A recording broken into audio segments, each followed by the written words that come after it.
Hi Career Sighted, my name is Elizabeth Mitchell and I'm an attorney. I'm in civil litigation, which is a type of attorney. I'm a civil litigator, so I deal with lawsuits when people sue another person for money. And my subspecialty, I do police defense. When an individual officer or the department gets sued, I represent the officers in court.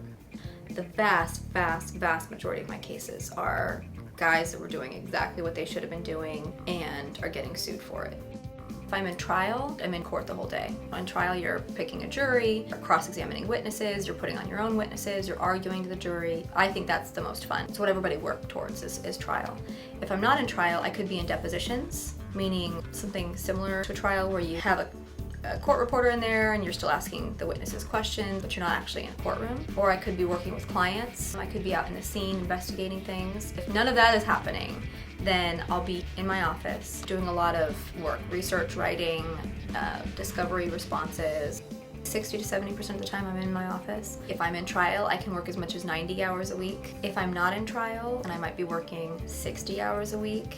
Or if things are kind of a little bit low-key, I might be working 35 to 40 hours a week. You don't go home and leave your work behind. Your work is always with you. You're always thinking about it. So it's difficult to find that work-life balance. I have a secretary. I share a couple paralegals with a bunch of other attorneys.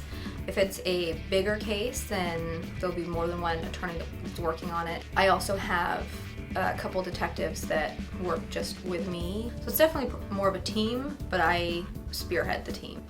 If you're in court, you have to wear a suit all day, every day. If I'm not in court, I can wear sort of business casual. East Coast firms are going to be much more strict. We have to wear a suit and tie every day, versus West Coast firms are going to be a little bit more laid back.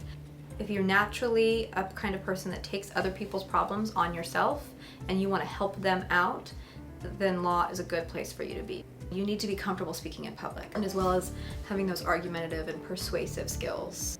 In order to get your Juris Doctor, which is what you need to practice law, you'll have to have about 7 years of post-high school education, which is the 4 years of undergrad and 3 years of law school. You have to take the LSAT, which is the law school entrance exam.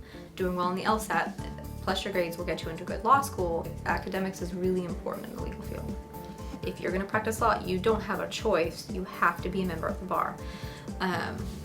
With all that requires, you have to pass the bar, you have to do your continuing legal education. If you're going to be in federal court up against the best attorneys, you're doing trial work, you want at least a few years of experience behind your belt. It's an incredibly stressful job, but it's a very honorable profession. And there is nothing like, fighting and winning in the end. Thanks, Career Sighted.